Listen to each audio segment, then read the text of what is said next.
Welcome to Shukla study point. आप सभी का स्वागत है आपके अपने YouTube channel Shukla study point में। मैं शिवम शुक्ला आप सभी दोस्तों का हार्दिक स्वागत करता हूं। आज की वीडियो के माध्यम से हम लोग चर्चा करेंगे मॉडर्न वेस्टर्न पॉलिटिकल थॉट के बारे में। पॉलिटिकल साइंस का जो सेकंड पेपर होता है दीनदयाल उपाध्याय गोरखपुर विश्वविद्यालय में, और कोर्स कोड आपका होता है POL 204। तो उससे बनने वाले बहुत ही महत्वपूर्ण प्रश्नों के बारे में चर्चा करूंगा। आज ही आपका पेपर है, ठीक है। तो मैं सोच रहा हूं कि आज एक प्रकार से जो पेपर आपका होगा, वो पेपर देने से पहले अगर आप इस वीडियो को देख लेंगे तो आप जान लीजिए कि आपको हूबहू पेपर ही दिखा दिया है मैंने, ऐसा आप समझिए, ठीक है। यानी इसमें जो प्रश्न मैं बताऊंगा इनके पूछे जाने के चांसेस 100% हैं, ठीक है। 100% चांसेस है इन प्रश्नों के पूछे जाने की। 50 प्रश्न आपकी यूनिवर्सिटी में आएंगे, 100 क्वेश्चंस मैं दे रहा हूं। इन्हीं 100 में से आपके प्रश्न फंसेंगे, ये बात आप ध्यान रखेंगे, ठीक है। तो बीए के चौथे सेमेस्टर में आपको एक प्रकार से कहीं से और कुछ पढ़ने की जरूरत नहीं पड़ेगी, इस वीडियो को अगर आपने देख लिया तो, ठीक है। अब चलिए जानने का प्रयास करते हैं कौन कौन से प्रश्न आपकी परीक्षा में आ सकते हैं।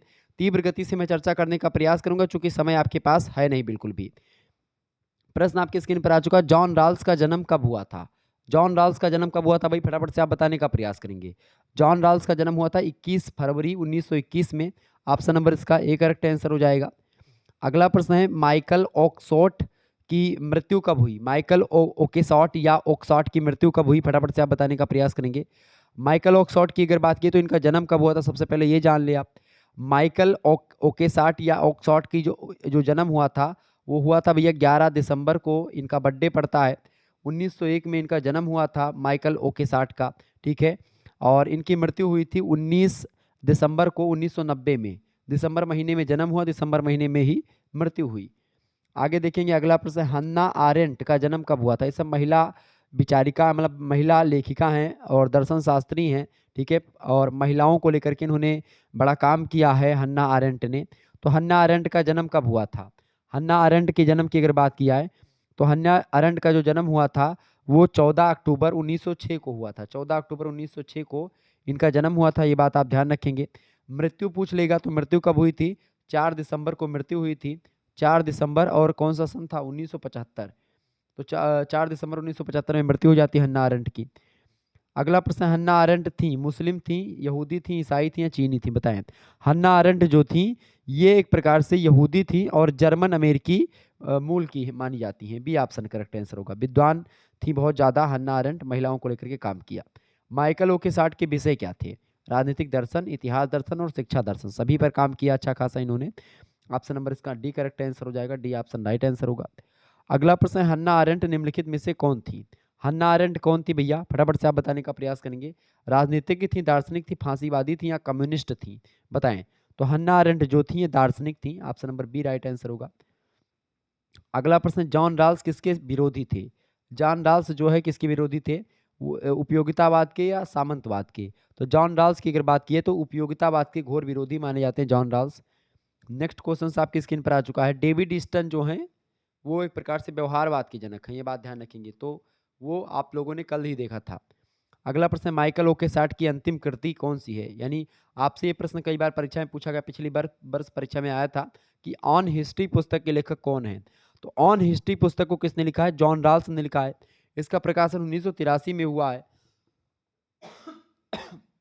और ये माइकल ओकेसार्ट की एक प्रकार से ये अंतिम रचना है, अंतिम कृति है। ऑप्शन नंबर इसका डी करेक्ट आंसर होगा। अगला क्वेश्चन आपकी स्क्रीन पर आ चुका। एक सुव्यवस्थित समाज की एक प्रकार से शर्त क्या है? एक सुव्यवस्थित समाज की शर्त होती है न्याय की परिस्थितियां और मैक्सिमम नियम और वस्तुनिष्ठ परिस्थितियां, ये सब एक सुव्यवस्थित समाज की शर्त होती हैं। ऑप्शन नंबर इसका डी राइट आंसर होगा। अगला क्वेश्चन आपकी स्क्रीन पर आ चुका है। माइकल ओकेसार्ट ने समाज में कितने नागरिक साहचर्य का उल्लेख किया है? तो माइकल ओकेसार्ट ने समाज में 2 प्रकार के नागरिक साहचर्य का उल्लेख किया है। बी ऑप्शन इसका राइट आंसर होगा। जॉन राल्स का संबंध है किससे? निष्पक्षता के रूप में न्याय या मूल पद या फिर चिंतनशील संतुलन, तो इन सभी से संबंधित हैं John Rawls. Option number D right answer होगा। जॉन राल्स निम्न में से किस किस विद्वानों के विचारों से प्रभावित थे? तो जॉन राल्स की अगर बात की है तो ये सुकरात, वेबर और नीत्शे, इन सभी से प्रभावित थे। Option number D correct answer हो जाएगा।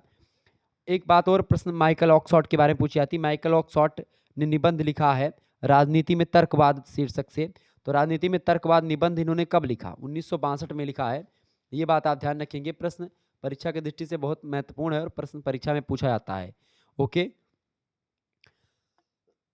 अच्छा, हन्ना आरेंट किसकी शिष्या थी, ये भी प्रश्न पूछा जाता है। हन्ना आरेंट जो थी वो मार्टिन हाइडेगर की शिष्या थी, ये बात भी ध्यान रखेंगे। ओके। और एक प्रश्न पूछा जाता है कि लेक्सिकल ऑर्डर की अवधारणा किसके द्वारा दी गई है, तो जॉन राल्स के द्वारा ही दी गई है। ओके, ये बात ध्यान रखेंगे। इसके अलावा जस्टिस एज फेयरनेस नाम की पुस्तक किसने लिखी, जॉन राल्स ने ही लिखी वो पुस्तक। इसके अलावा पॉलिटिकल लिबरलिज्म पुस्तक भी जॉन राल्स की ही पुस्तक है, ये बात आप ध्यान रखेंगे। बहुत ही महत्वपूर्ण महत्वपूर्ण ये पुस्तकें हैं जिनके बारे में मैंने आपको बताया। ये सब प्रश्न परीक्षा की दृष्टि से आपके बहुत ही ज़्यादा महत्वपूर्ण है, तो आप इन प्रश्नों को तैयार कर लीजिएगा। जो मैं बीच बीच में बताता चलूँगा उन प्रश्नों को भी आप तैयार कर लीजिएगा, ठीक है। ओके।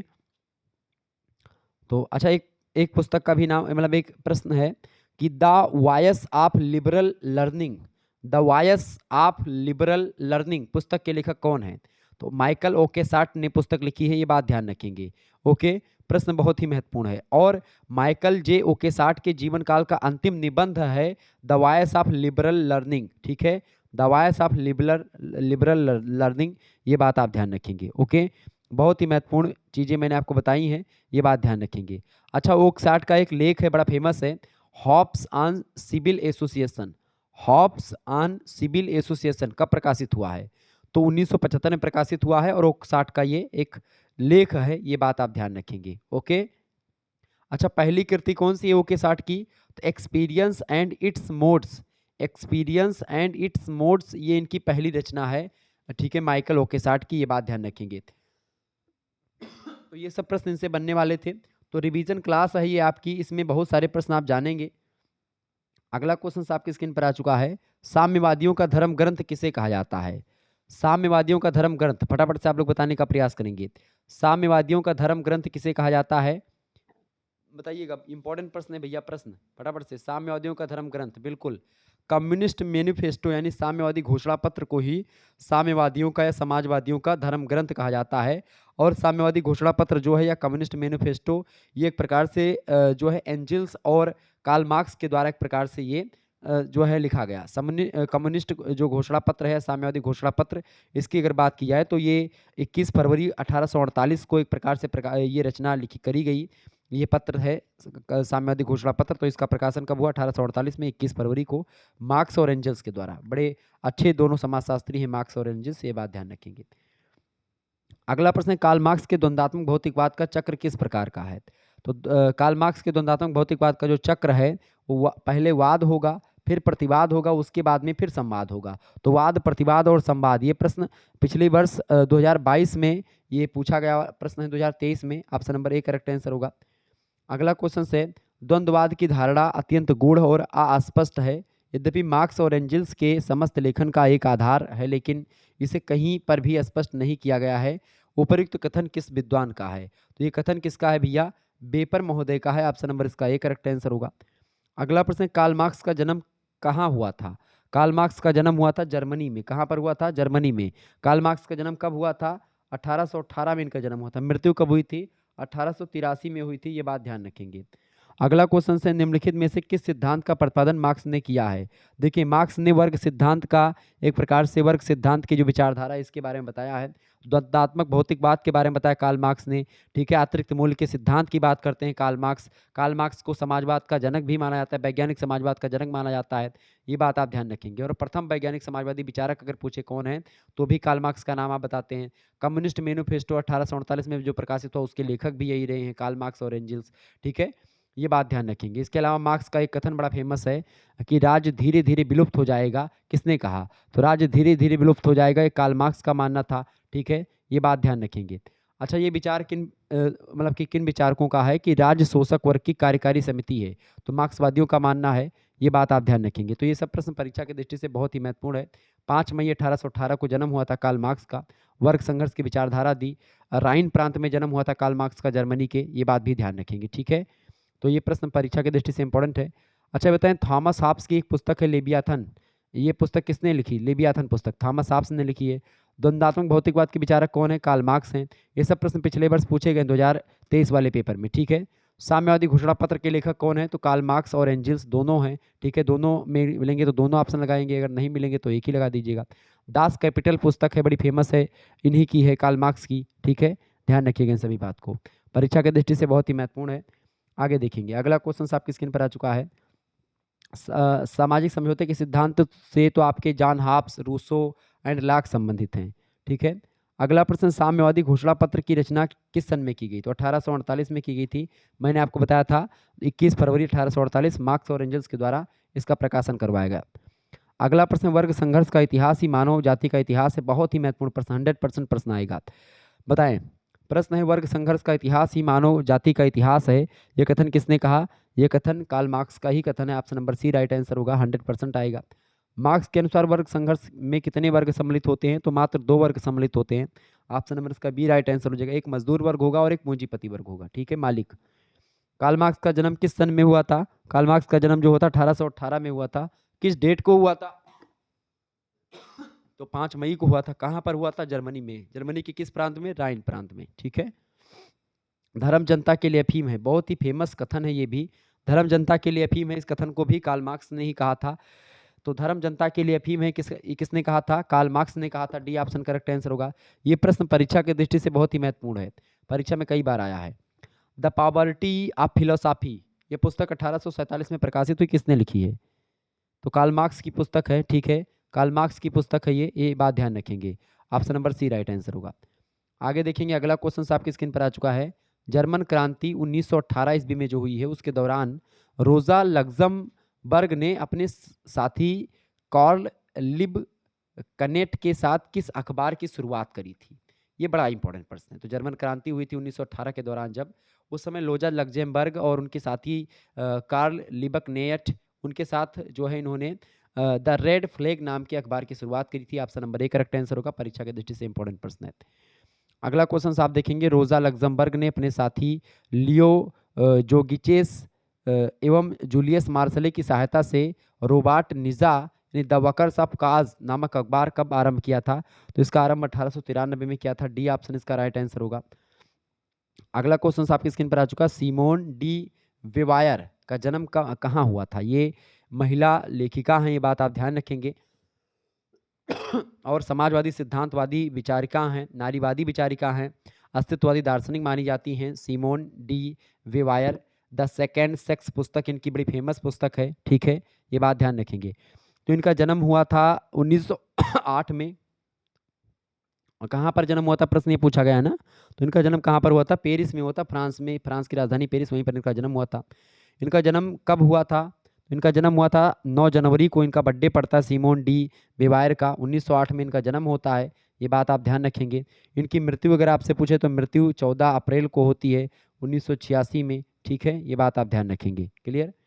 नेक्स्ट क्वेश्चन से, सिमोन डी वेवायर हैं अस्तित्ववादी दार्शनिक हैं, समाजवादी यथार्थ सिद्धांतवादी भी हैं, नारीवादी भी। डी ऑप्शन ये सभी हैं।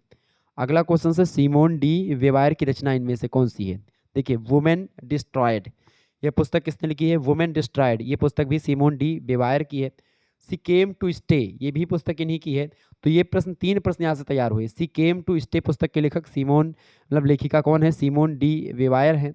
द ब्लड ऑफ अदर्स, ये भी पुस्तक सिमोन डी वेवायर की है।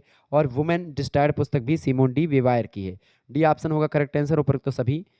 आगे देखेंगे, सिमोन डी वेवायर का निधन कब हुआ था? सिमोन डी वेवायर का जो निधन हुआ था, ये हुआ था 14 अप्रैल 1986। Option number D correct answer होगा। द सेकेंड सेक्स पुस्तक के लेखिका कौन है? बिल्कुल सिमोन डी वेवायर हैं। Option number B right answer होगा। इंपॉर्टेंट प्रश्न परीक्षा में कई बार आया है ये वाला, द सेकेंड सेक्स वाला। रोजा लग्जमबर्ग ने द मिलिशिया एंड मिलिटरिज्म नामक कृति कब प्रकाशित करवाई? तो ये पुस्तक है इनकी, बड़ी फेमस पुस्तक है। इसका प्रकाशन 1899 में हुआ था। रोजा लग्जमबर्ग की अगर बात की तो इनका जन्म अगर पूछे तो 1871 में इनका जन्म होता है और 1919 में इनकी मृत्यु हो जाती है, ये बात ध्यान रखेंगे। बर्लिन में एक प्रकार से जर्मनी में बर्लिन में एक प्रकार से इनका निधन हो जाता है, ठीक है, बर्लिन में। और पोलैंड में इनका जन्म हुआ था, ये बात ध्यान रखेंगे। आगे देखेंगे, अगला क्वेश्चन आपके स्क्रीन पर आ चुका है, बहुत ही महत्वपूर्ण प्रश्न है परीक्षा की दृष्टि से आपके। चलें, जर्मन आदर्शवाद का ब्रिटिश उदारवाद के साथ समन्वय करने का श्रेय किस विचारक को प्राप्त है? फटाफट से आप लोग बताने का प्रयास करेंगे। बहुत ही महत्वपूर्ण प्रश्न आपकी स्क्रीन पर आ चुका है। प्रश्न है, जर्मन आदर्शवाद का ब्रिटिश उदारवाद के साथ समन्वय करने का श्रेय किस विचारक को प्राप्त है भैया? तो टी एच ग्रीन, ठीक है, थॉमस हिल ग्रीन के द्वारा एक प्रकार से समन्वय किया गया, जर्मन आदर्शवाद का और ब्रिटिश उदारवाद का। ठीक है। थॉमस हिल ग्रीन का जो जन्म हुआ था 1836 में हुआ है, ये बात ध्यान रखेंगे। मृत्यु 1882 में इनकी हो जाती है। ऐसे ही आपसे पूछेगा बेंथम उपयोगितावादी विचारक है। बेंथम, बेंथम का जन्म कब हुआ? तो बेंथम का जन्म आप लोग बताने का प्रयास करेंगे। बेंथम का जन्म कब हुआ था भैया? जर्मी बेंथम का जन्म कब हुआ था? फटाफट से आप लोग बताने का प्रयास करेंगे। बेंथम, बेंथम बहुत ही इंपॉर्टेंट है, उपयोगितावादी विचारक है। बेंथम का जन्म 15 फरवरी 1748 को हुआ था और मृत्यु 6 जून 1832 को हो जाती है। ये बात आप ध्यान रखेंगे। ठीक है, तो ये बताएं करेक्ट आंसर इसका क्या हो जाएगा। अच्छा, अब आप पूछा जाए हीगल, तो हीगल का जन्म हुआ था 1770 में। ठीक है, कब हुआ था? 1770 में। 1831 में मृत्यु हो जाती है हीगल की। ठीक है, और कार्ल मार्क्स की अगर बात की, जर्मनी में पैदा हुए, राइन प्रांत में 1818 में पैदा होते हैं और 1883 में मृत्यु हो जाती है। अगला प्रश्न है, ग्रीन के अनुसार दंड में निम्न में से किस तत्व का समावेश होना चाहिए? दंड में बताएं, ग्रीन के अनुसार दंड में निम्नलिखित में से कौन सा तत्व समाहित होना चाहिए? तो प्रतिशोध, सुधार और निवारण, तीनों, ऑप्शन नंबर डी, उपरोक्त तीनों का तत्वों का मतलब कि उसमें समावेश होना चाहिए। हीगल का ग्रंथ इनमें से कौन सा है? देखिए, रिपब्लिक पुस्तक तो प्लेटो ने लिखी है। ठीक है, पॉलिटिक्स पुस्तक के लेखक अरस्तू हैं। द प्रिंस पुस्तक के लेखक मैकियावेली हैं। ठीक है, तो पुस्तक कौन सी बची आपकी? यही वाली डी ऑप्शन। तो करेक्ट आंसर क्या हो जाएगा? डी, यानी द फिलोसॉफी ऑफ हिस्ट्री।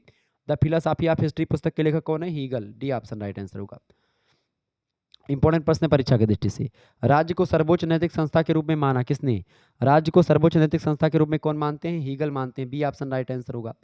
अगला क्वेश्चन है, राज्य स्वयं साध्य है साधन नहीं, किसका कथन है? राज्य जो है स्वयं साध्य है साधन नहीं, ये कथन किसका है? हीगल का है। Option number D correct answer होगा।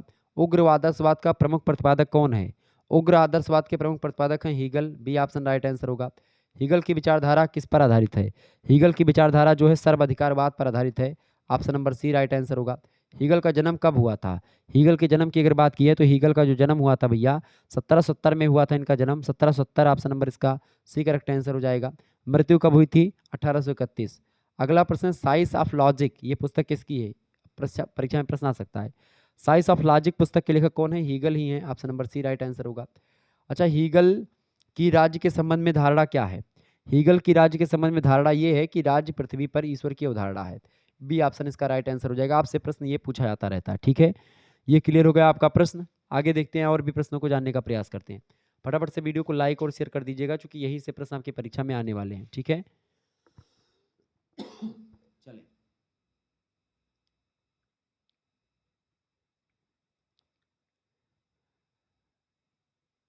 अगला प्रश्न, प्रत्येक अपनी योग्यता के अनुसार, प्रत्येक अपनी योग्यता के अनुसार कार्य करें और अपनी आवश्यकता के अनुसार प्राप्त करें, ये कथन किसका है? फटाफट से आप लोग बताने का प्रयास करेंगे।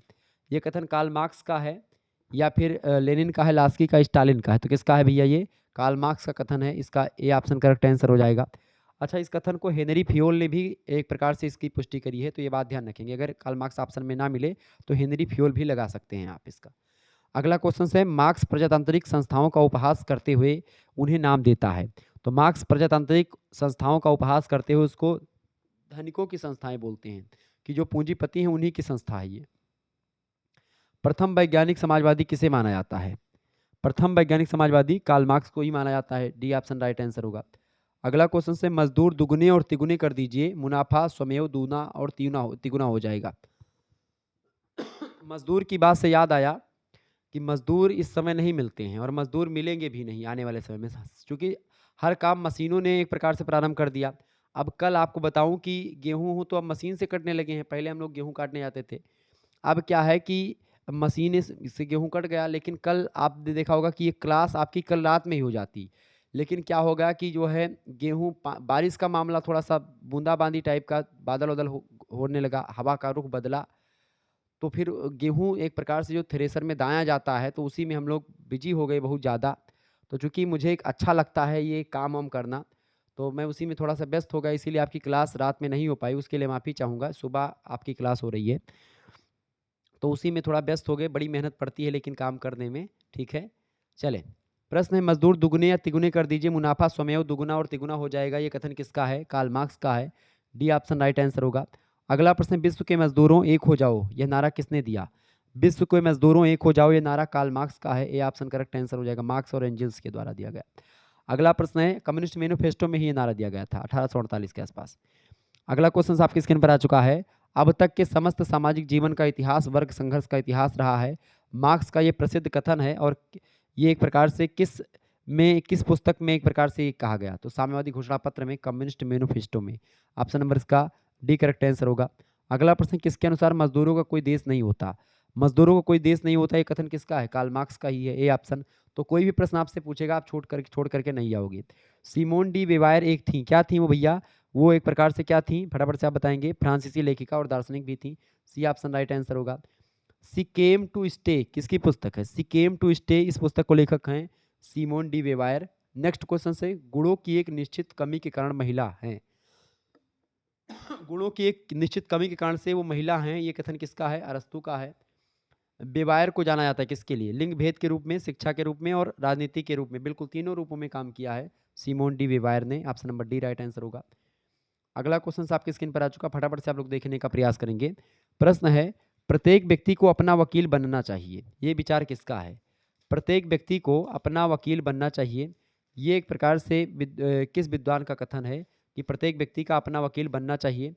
ये बेंथम का है या मूरे का है या प्लेटो का है या फिर एक प्रकार से ये दयाल का कथन है, बताएं। तो प्रत्येक मतलब किन्याल का। तो प्रत्येक व्यक्ति को अपना वकील बनना चाहिए, ये कथन है बेंथम का, ठीक है, जेरमी बेंथम का। ऑप्शन नंबर आ करेक्ट आंसर हो जाएगा। अच्छा, एक जो है प्रश्न है, इतिहास का दर्शन पुस्तक किसने लिखी है? हीगल ने लिखी है, ये बात ध्यान रखेंगे। ओके, हीगल ने इस पुस्तक को लिखा है। ओके, अच्छा, प्राकृतिक अधिकारों के सिद्धांत को किसने नकारा है? तो टीएच ग्रीन ने नकारा है, ये बात ध्यान रखेंगे। आगे देखेंगे, अगला क्वेश्चन है, आधुनिक व्यक्तियों का मतलब अधिकतम व्यक्तियों का अधिकतम सुख की धारणा किससे संबंधित है? तो उपयोगितावादियों से रिलेटेड है। उपयोगितावादियों में हीगल और उनके शिष्य जेम्स मतलब कि जॉन स्टुअर्ट मिल का नाम आता है, ये बात ध्यान रखेंगे। हीगल जो था ये जर्मनी के दार्शनिक हैं हीगल, ठीक है। राज्य को भूमंडल पर विद्यमान भगवान मानते हैं हीगल, ठीक है। और हीगल कहते हैं कि जो कुछ वास्तविक है वह बुद्धिगम्य है और जो बुद्धिगम्य है वह वास्तविक है, ये कथन भी हीगल का ही है। हीगल ने कथन और कहा कि हीगल एक प्रकार से कहते हैं कि केवल एक ही व्यक्ति ने मेरे सिद्धांतों को समझा और यह भी संभव है कि उसने भी उन्हें ना समझा हो, ये कथन भी हीगल का ही है, ठीक है। हीगल के द्वंद्वात्मक भौतिकवाद पर मतलब हीगल के द्वंद्ववाद पर मार्क्स का जो द्वंद्वात्मक भौतिकवाद है उसका काफ़ी गहरा प्रभाव पड़ा था। आगे देखेंगे, अगला क्वेश्चन आपकी स्क्रीन पर आ चुका है। मिल जो कि शिष्य हैं जे.एस. मिल, जॉन स्टुअर्ट मिल, हीगल के, दोनों उपयोगितावादी विचारक हैं। तो मिल की उपयोगितावाद की पुनर्समीक्षा में बेंथम की धारणाओं का बहुत ही कम अंश रह गया है, यह किसने कहा? यह कथन मैक्सी का है। ऑप्शन नंबर इसका सी करेक्ट आंसर होगा। प्रश्न पूछा गया परीक्षा में ये। अगला प्रश्न, बेंथम द्वारा रचित पुस्तकें हैं, बहुत ही महत्वपूर्ण प्रश्न है। अब देखिए यहाँ पर पूछा गया पुस्तकें हैं, पुस्तकें यानी प्लूरल हो गया, डी लगा देंगे उपरोक्त तो सभी। फ्रेगमेंट ऑफ गवर्नमेंट पुस्तक बेंथम के द्वारा लिखी गई है। इसके अलावा an introduction to the principles of morals and legislation, ये पुस्तक भी बेंथम ने लिखा है। आ डिफेंस ऑफ ज्यूरी, ये पुस्तक भी जर्मी बेंथम की है। तो ये सभी पुस्तकें उन्हीं की हैं, डी ऑप्शन। बेंथम का जन्म कहाँ पर हुआ था? बेंथम का जन्म हुआ था लंदन में, ठीक है। कहाँ पर हुआ था? लंदन में। कब हुआ था? 15 फरवरी 1748 को इनका जन्म हुआ है। 6 जून को इनकी मृत्यु हो जाती है 1832 में, ध्यान रखिएगा इस बात को। अगला क्वेश्चन है, सुख की मात्रा समान होने पर पुष्पिन भी उतना ही श्रेष्ठ हो जाता है जितना काव्य पाठ, ये कथन किसका है? ये कथन जर्मी बेंथम का ही है, बी ऑप्शन राइट आंसर होगा। ये प्रश्न परीक्षा में पूछा गया था पिछली बार। अगला प्रश्न, उपयोगितावाद का पिता किसे कहा जाता है? तो उपयोगितावाद का पिता जो कहा जाता है ये जर्मी बेंथम को ही कहा जाता है, बी ऑप्शन राइट आंसर होगा। ये प्रश्न भी परीक्षा में आ सकता है। अगला प्रश्न, बेंथम ने सुख दुख कितने स्रोत बताए सुख दुख के? तो सुख दुख के 5 स्रोत बताए हैं जर्मी बेंथम ने, ये बात आप ध्यान रखेंगे। इन्होंने 12 प्रकार के दर्द के बारे में बताया, 12 दर्द यानी 12 दुख और 14 सुखों के बारे में बताया है जर्मी बेंथम ने। अगला क्वेश्चन है, निम्नलिखित में से कौन सी पुस्तकें जे.एस. मिल ने लिखी हैं? मतलब कितने कौन सी पुस्तकें लिखी जे.एस. मिल ने? फ्रेगमेंट्स ऑफ गवर्नमेंट, तो फ्रेगमेंट ऑफ गवर्नमेंट पुस्तक को लिखा किसने भैया? इस पुस्तक को लिखा है हीगल ने, ठीक है। तो जे.एस. मिल की तो यही है नहीं। इसके अलावा यूटिलिटिनिज्म, इस पुस्तक को लिखा है जे.एस. मिल ने। प्रिंसिपल्स ऑफ इंटरनेशनल लॉ, इस पुस्तक को लिखा है किसने? स्टीफन हॉल ने, 1952 में प्रकाशित हुई।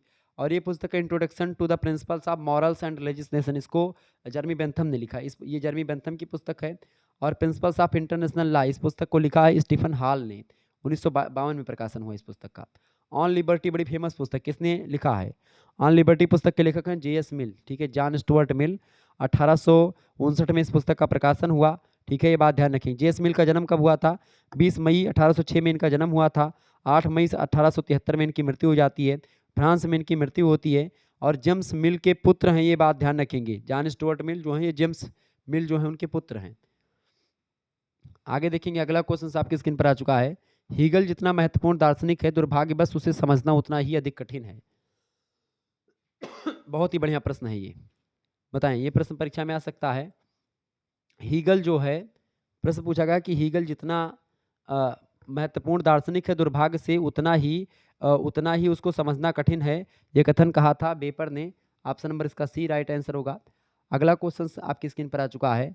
प्रश्न है, राज्य के सीमित कार्य क्षेत्र का समर्थन किसने किया? राज्य के सीमित कार्य क्षेत्र का समर्थन किया था टी.एच. ग्रीन ने, Thomas Hill Green. Option number C right answer होगा। अगला प्रश्न, आदर्शवादी विचारक ग्रीन का जन्म कब हुआ था? तो आदर्शवादी विचारक ग्रीन का जन्म हुआ था 1836 में, ये ऑप्शन राइट आंसर होगा। राज्य का आधार इच्छा नहीं बल्कि शक्ति है, किसने कहा? तो राज्य का आधार इच्छा नहीं बल्कि शक्ति है प्रश्न कई बार प्रश्न परीक्षा में आता है, ये टी.एच. ग्रीन का कथन है, ठीक है, टी.एच. ग्रीन ने इस कथन को कहा था, ठीक है, ये बात आप ध्यान रखेंगे। ओके, आगे देखिएगा, अगला क्वेश्चन आपकी स्क्रीन पर आ चुका है, फटाफट से आप देखने का प्रयास करेंगे। अच्छा, ग्रीन किस देश का राजनीतिक विचारक हैं? ग्रीन तो ब्रिटेन के थे। लेक्चर्स ऑन इंग्लिश रेवोल्यूशन पुस्तक के लेखक भी हैं ग्रीन। ओके, ये बात आप ध्यान रखेंगे। आगे देखेंगे, अगला प्रश्न है, राज्य का कार्य अच्छे जीवन के मार्ग में आने वाली बाधाओं को दूर करना है, ये विचार किसका है? तो राज्य का कार्य अच्छे जीवन में के मार्ग में आने वाली बाधाओं को दूर करना है, ये टी.एच. ग्रीन का ही कथन है, बी ऑप्शन राइट आंसर होगा। अगला प्रश्न, किसके शब्दों में मानवीय चेतना स्वतंत्रता चाहती है? स्वतंत्रता में अधिकार के भाव निहित हैं और अधिकार अपनी रक्षा हेतु राज्य की मांग करते हैं, ये बात किसने कही थी? ये बात भी टी.एच. ग्रीन की ने ही कही थी, बी ऑप्शन राइट आंसर होगा। राज्य के संबंध में ग्रीन की सर्वाधिक महत्वपूर्ण पंक्ति कौन सी है? तो राज्य के संदर्भ में इन्होंने कहा था कि राज्य का आधार इच्छा है, बल नहीं, ठीक है, ऑप्शन नंबर इसका बी करेक्ट आंसर हो जाएगा, या राज्य का आधार इच्छा है बल्कि शक्ति, मतलब की शक्ति नहीं। अगला क्वेश्चन से, ग्रीन के उदारवाद का पर्याप्त प्रभाव किस पर पड़ा? तो ग्रीन के उदारवाद का प्रभाव जो पड़ा है, ये बारकर पर पड़ा, लास्की पर पड़ा और लिंडसे पर भी पड़ा, डी ऑप्शन उपरोक्त तो सभी पर पड़ा। नेक्स्ट क्वेश्चन से, किसने कहा कि राज्य पृथ्वी पर परमात्मा का अवतरण है? तो पृथ्वी पर परमात्मा का अवतरण है राज्य पृथ्वी पर परमात्मा का अवतरण है, किसने कहा था? हीगल ने कहा था। किसने कहा था भैया? हीगल का कथन है, ठीक है, जर्मन विद्वान है हीगल। 1770 में जन्म हुआ, 1831 में मृत्यु। अगला प्रश्न, हीगल के द्वंद्ववाद को मार्क्स के द्वंद्ववाद से पृथक करने हेतु कुछ विद्वानों ने उसे क्या नाम दिया है? तो कुछ विद्वानों ने उसको आध्यात्मिक द्वंद्ववाद कहा है, बी ऑप्शन राइट आंसर हो जाएगा इसका। अगला प्रश्न आपकी स्क्रीन पर आ चुका, फटाफट से वीडियो को शेयर और लाइक करते रहिएगा। देखें, अच्छा, ये प्रश्न जो है दीनदयाल उपाध्याय गोरखपुर विश्वविद्यालय के लिए तो इंपॉर्टेंट है ही, इसके अलावा सिद्धार्थ यूनिवर्सिटी से लेकर के कानपुर विश्वविद्यालय, महात्मा गांधी काशी विद्यापीठ, इन सभी के लिए बहुत महत्वपूर्ण है, ठीक है। चलें, प्रश्न है आपका, एक संतुष्ट सुअर होने की अपेक्षा एक असंतुष्ट मनुष्य होना अधिक अच्छा है, बताएं। प्रश्न बढ़िया पूछा गया है, प्रश्न इंपॉर्टेंट है। प्रश्न क्या है? एक संतुष्ट सुअर होने की अपेक्षा एक असंतुष्ट मनुष्य होना अच्छा है, ये कथन किसका है? ये कथन जेम्स मिल का है, सॉरी जॉन स्टुअर्ट मिल का है, जे.एस. मिल का। नेक्स्ट क्वेश्चन से, मिल खोखली स्वतंत्रता और अमूर्त व्यक्ति के सिद्धांत का पैगंबर था, किसने कहा? तो मिल खोखली स्वतंत्रता और अमूर्त व्यक्ति के सिद्धांत का पैगंबर था, इस कथन को बारकर ने कहा था, ए ऑप्शन इसका राइट आंसर होगा। अगला प्रश्न, विचार और अभिव्यक्ति एवं कार्य की स्वतंत्रता का समर्थन किसने किया? विचार और अभिव्यक्ति एवं कार्य की स्वतंत्रता का समर्थन किया था जे.एस. मिल ने, ऑप्शन नंबर इसका सी करेक्ट आंसर होगा। अगला क्वेश्चन से, आज्ञा पालन के संभावित दोष अवज्ञा के दोषों से कम है, यह कथन किसका है? तो आज्ञा पालन के संभावित दोष अवज्ञा के दोषों से कम है, यह कथन कहा था बेंथम ने, Jeremy Bentham, option number A right answer होगा।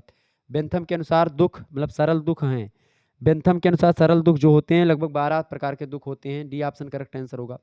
अगला प्रश्न, बेंथम ने राज्य की उत्पत्ति के समझौता सिद्धांत का क्या किया है? समर्थन या विरोध? तो विरोध किया है, ऑप्शन नंबर बी करेक्ट है, सामाजिक समझौते के सिद्धांत का विरोध किया, सोशल कॉन्ट्रैक्ट थ्योरी का विरोध किया बेंथम ने। अगला प्रश्न, बेंथम के अनुसार सुख और दुख कितने प्रकार के होते हैं? तो कुल मिलाकर के सुख और दुख 2 प्रकार के होते हैं बेंथम के अनुसार। सुख जो है वो 14 होते हैं, 14 सुखों के बारे में बताया, और दुखों के बारे में इन्होंने 12 दुखों के बारे में बताया, ठीक है।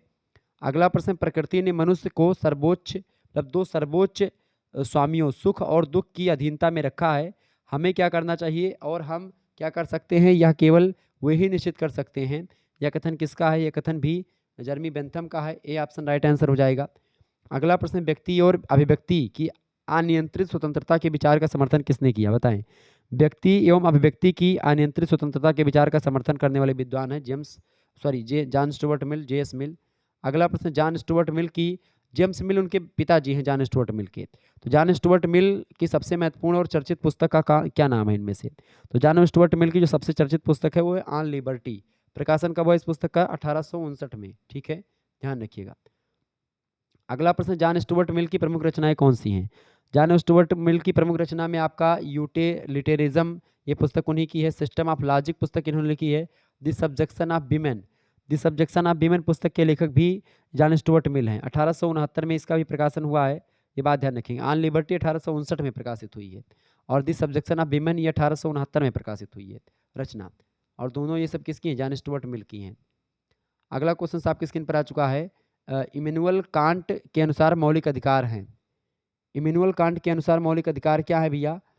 इमैनुअल कांट के अनुसार जो है मौलिक अधिकारों की अगर बात की जाए तो इमैनुअल कांट के अनुसार मौलिक अधिकार जो हैं, स्वाधीनता का अधिकार, समानता का अधिकार, संपत्ति का अधिकार है, जीवन का अधिकार। तो इमैनुअल कांट के अनुसार जो जीवन का अधिकार है बेसिकली वो स्वाधीनता का अधिकार होता है, मौलिक अधिकार, A option.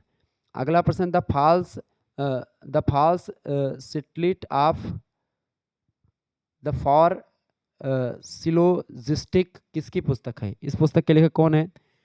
The false subtlety of the four syllogistic, इस पुस्तक को किसने लिखा है, इमैनुअल कांट ने लिखा है, सी ऑप्शन राइट आंसर होगा।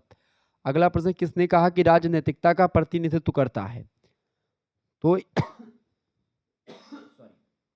इमैनुअल कांट ने ही कहा था कि राज जो है नैतिकता का प्रतिनिधित्व करता है, सी ऑप्शन राइट आंसर होगा। व्हाट इज एनलाइटमेंट पुस्तक के लेखक कौन है। व्हाट इज एनलाइटमेंट पुस्तक 1784 में लिखी गई। हालांकि एक निबंध था ये, इसको लेखन किया किसने, इमैनुअल कांट ने, बी ऑप्शन राइट आंसर होगा। परीक्षा में प्रश्न आ सकता है। किसने कहा है कि राजनैतिकता का प्रतिनिधित्व करता है, राजनैतिकता का प्रतिनिधित्व करता है किसने कहा था, इमैनुअल कांट ने कहा था, सी ऑप्शन इसका राइट आंसर होगा। अगला क्वेश्चन आप देखेंगे, बर्क अपने दल में किस नाम से विख्यात था। तो बर्क अपने दल में किस नाम से विख्यात था, एडमंड बर्क। तो वो एक प्रकार से मस्तिष्क के नाम से विख्यात था, option number B correct answer होगा। अगला प्रश्न, बर्क का जन्म कब और कहाँ पर हुआ था। तो बर्क का जन्म हुआ था भैया 1729 में डबलिन में। डबलिन आपका पड़ता है आयरलैंड में, ठीक है, ध्यान रखिएगा। बर्क का जन्म 1729 में हुआ था, मृत्यु 9 जुलाई 1797 में होती है। बर्क ने किस शताब्दी का विचारक, मतलब बर्क किस शताब्दी का विचारक था। तो बर्क जो है 18वीं शताब्दी का विचारक था, इसका सी ऑप्शन राइट आंसर होगा। बर्क ने किस संक्षिप्त शब्दकोश का प्रकाशन किया, फटाफट से आप बताएंगे। तो बर्क ने किस शब्दकोश का प्रकाशन किया था। तो बर्क ने एनुअल रजिस्टर का प्रकाशन किया था, ए ऑप्शन राइट आंसर होगा इसका। अगला क्वेश्चन से, बर्क ने समाज तथा शासन के संबंध में कौन सी योजना प्रस्तुत की।